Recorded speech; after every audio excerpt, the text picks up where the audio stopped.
Listen to me. Once you realize who you are, you stop operating in desperation. You stop saying yes to stuff you ain't supposed to be saying yes to. So here's my big problem with a lot of y'all is your belief system is off. Like everybody can see how sweet you are. People are commenting on, well, you could do this and you could do that, and you the only one ain't caught up with it yet. Gee, why you always on beast mode? I'm shocked more people are on beast mode. There are people who living from check to check and they comfortable. It's the weirdest thing to me. I'm like, boo, you broke. And you broke on several levels. We're not talking about Sally Mae. You still owe your grandma. We're talking about you need to cash your grandma out.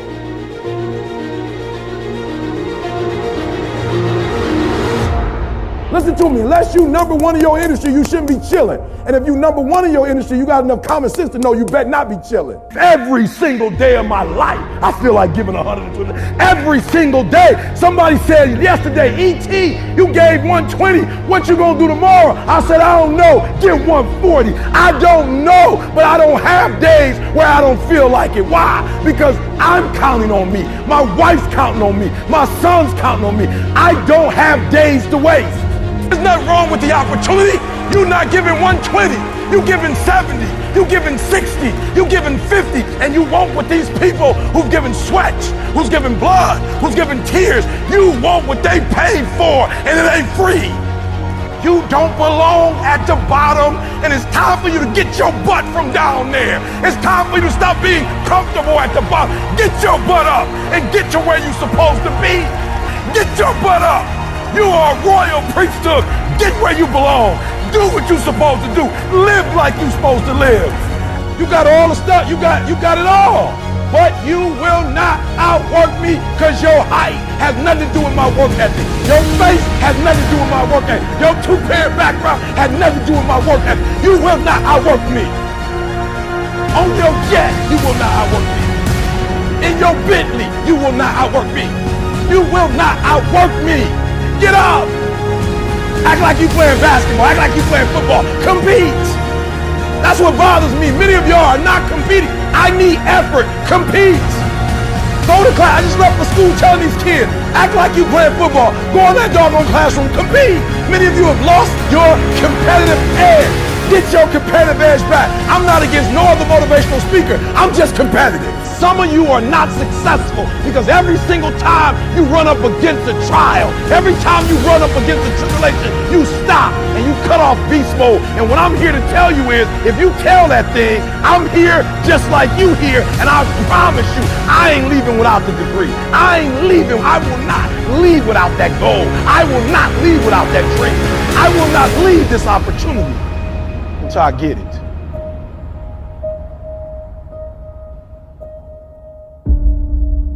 You don't punish yourself. Somebody said, E, you losing weight. I punish myself. I don't eat meat no more. That's a punishment.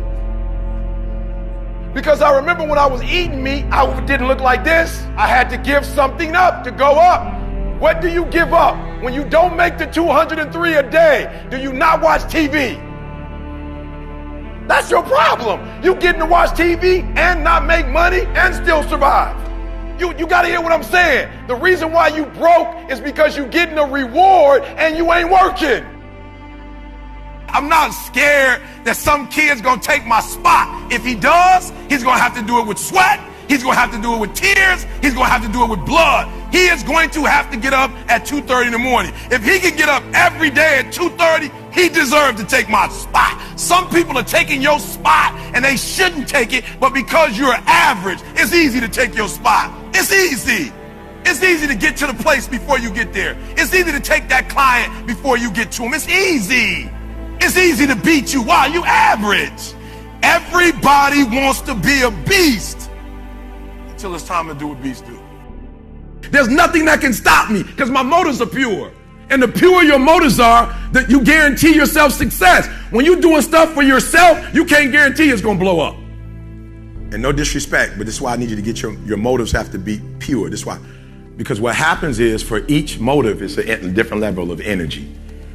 And some of you have like big dreams, but your energy is like a AAA battery. Your battery got to be able to push that dream. If you got a big old dream, but you got a small engine, you're not going to be able to push it. If dreams were easy, everybody would make them happen. The problem is that I watch most people, they can't get up in the morning. They ain't got no energy. I'm walking through the airport running almost.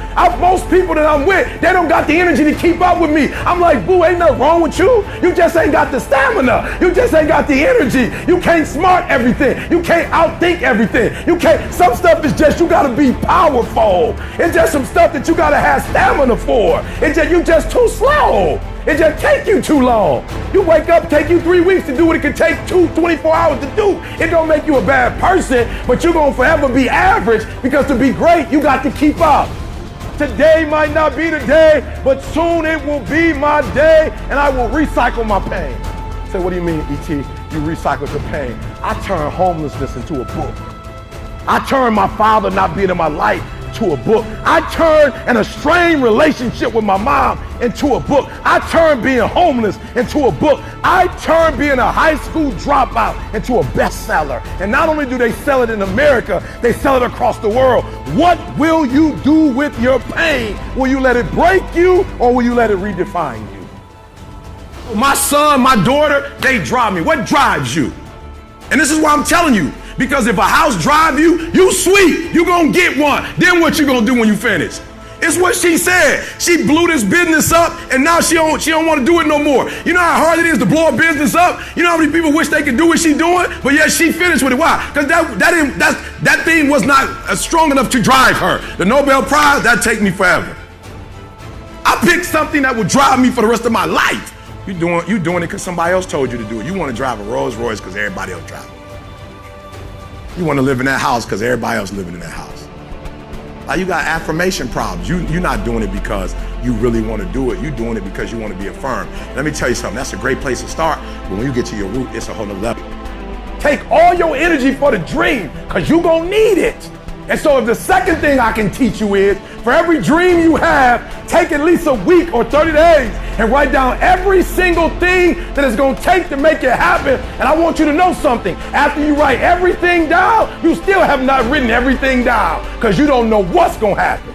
And so life normally breaks you, because when it hits you, you wasn't ready. But if you ready, if you stay ready, you ain't got to get ready. If you stay ready and you stay plugged up, when you hear bad news, it don't break you, because you already energized.